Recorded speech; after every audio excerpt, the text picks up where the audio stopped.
সম্মানিত দর্শকবৃন্দ, আসসালামু আলাইকুম রহমতুল্লাহ। আপনারা যারা সবজি চাষ করেন তাদের জন্য আজকের ভিডিওটা অনেক গুরুত্বপূর্ণ। দর্শকবৃন্দ, এখন হচ্ছে সেপ্টেম্বর মাস। এই সেপ্টেম্বর মাস কিন্তু সবজি চাষ করার একটা উপযুক্ত সময়। সেপ্টেম্বর মাসে কিন্তু অনেক রকমের সবজি চাষ করা যায়, কিন্তু এর ভিতর কিছু কিছু সবজি আছে যে সবজিগুলো চাষ করলে প্রচুর পরিমাণে ফলন পাওয়া যায় এবং সবজিগুলো বাজারে নিয়ে গেলে প্রচুর চাহিদা এবং প্রচুর দামও পাওয়া যায়। সবশেষে আমরা সেই সকল সবজি চাষ করলে প্রচুর পরিমাণে অর্থ উপার্জন করতে পারবো। এই ভিডিওতে আপনাদেরকে 3টি সবজি চাষের কথা বলবো এবং এই 3টি সবজির জাতের সাথেও পরিচয় করাই দেব। এই ভিডিওতে আপনাদেরকে 3টি সবজি চাষের সাথে পরিচয় করাই দেব এবং 3টি সবজির ভালো মানের জাতের সাথেও পরিচয় করাই দেব এবং এই সবজি 3টি কিন্তু আমি নিজেও চাষ করব। তো দর্শকবৃন্দ, মূল ভিডিও শুরু করি।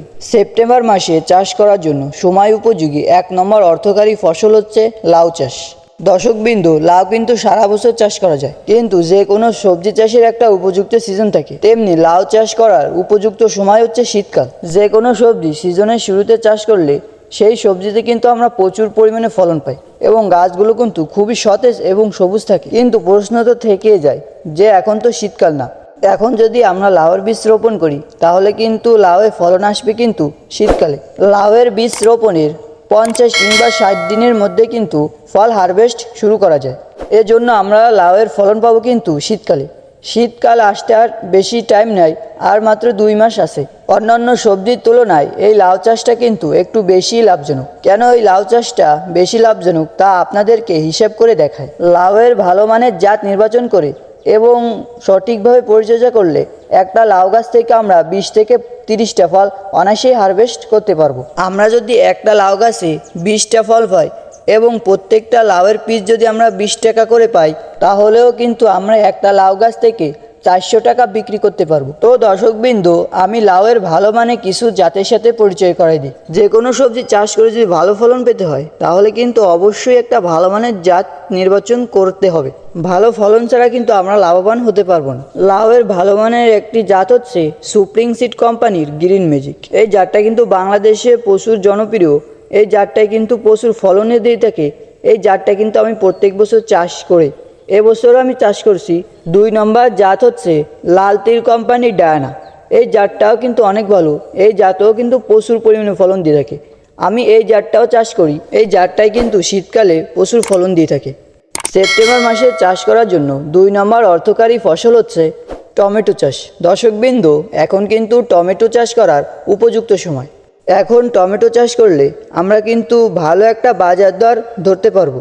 সেপ্টেম্বর মাসে যদি টমেটোর বীজ রোপণ করে দেন বীজতলায়, তাহলে কিন্তু অক্টোবর মাসে সেই চারাগুলো মূল জমিতে রোপণ করতে পারবেন। তখন কিন্তু মোটামুটি শীত পড়বে, তখন কিন্তু টমেটো গাছগুলো খুবই সুন্দর এবং সতেজ হবে। এই টমেটো কিন্তু সিজনের আগাম টমেটো হিসাবে উঠবে এবং প্রত্যেক কেজি টমেটো কিন্তু 50 টাকা, 40 টাকা, 60 টাকাও বিক্রি হবে। আমি কিন্তু টমেটোর বীজতলায় অলরেডি টমেটোর বীজ রোপণ করে দিছি। আমার টমেটোর চারা বয়স কিন্তু 1 সপ্তাহ হয়ে গেছে। আপনারা যদি টমেটো চাষ করেন তাহলে কিন্তু অবশ্যই খুবই দ্রুত টমেটোর বীজ রোপণ করে দেন বীজতলাতে। বীজতলা কিভাবে প্রস্তুত করবেন, বীজতলায় কি কি সার দিয়ে বীজতলা প্রস্তুত করবেন সেই সম্পর্কে আগামীকালকে একটা ভিডিও দেব এই চ্যানেলে। ভিডিওটা পাওয়ার জন্য চ্যানেলটি সাবস্ক্রাইব করে রাখবেন। দর্শকবৃন্দ, টমেটোর ভালো মানের একটি জাতের সাথে পরিচয় করাই দিই, যে জাতটা আমি নিজেও চাষ করছি। আমি চাষ করছি হলো সিনজান্টা কোম্পানির বিপুল প্লাস। এই জাতটা কিন্তু বাংলাদেশে প্রচুর জনপ্রিয় একটা জাত। এই জাতটাই কিন্তু প্রচুর ফলনও দিয়ে থাকে। সব থেকে এই গাছের বৈশিষ্ট্য হচ্ছে এই গাছে কিন্তু তেমন ভাইরাস হয় না। এই জাতের টমেটো কিন্তু সাধারণত একটু লম্বা হয়, ওজনে বেশি হয়। প্রত্যেকটা টমেটো কিন্তু 100 গ্রাম 150 গ্রাম কিন্তু ওয়েট হয়ে থাকে এবং প্রত্যেকটা গাছ থেকে কিন্তু 8 থেকে 10 কেজি ফল পাওয়া যায় যদি সঠিকভাবে পরিচর্যা করা হয়। এই টমেটো চাষ সম্পর্কে, টমেটোর চারা কিভাবে রোপণ করবেন, কিভাবে পরিচর্যা করবেন, এই বিষয়ে কিন্তু পার্ট টু পার্ট এই চ্যানেলে ভিডিও দেওয়া হবে। ভিডিওগুলি পাওয়ার জন্য চ্যানেলটি সাবস্ক্রাইব করে রাখবেন। আমি কিন্তু এই টমেটো বাদে আরও সবজি চাষ করি।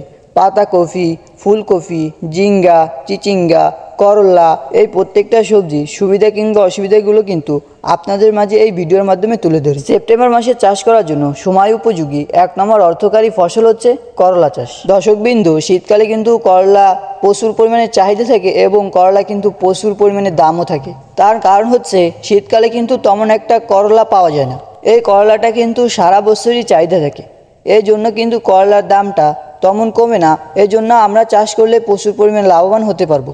এখন যদি আমরা করলার বীজ রোপণ করি তাহলে কিন্তু গাছগুলো অনেক সুন্দর এবং সতেজ থাকবে। শীতকালে কিন্তু করলা তেমন ভালো হয় না, এই জন্য এখন করলা বীজ রোপণ করলে শীত আসার আগেই কিন্তু করলা গাছ শেষ হয়ে যাবে। করলা গাছ থেকে যদি একবার ফলন হারভেস্ট শুরু করি তাহলে কিন্তু 4-5 মাস ফল হারভেস্ট করা যায়। করলার ভালো মানের জাতের সাথে পরিচয় করে দিই।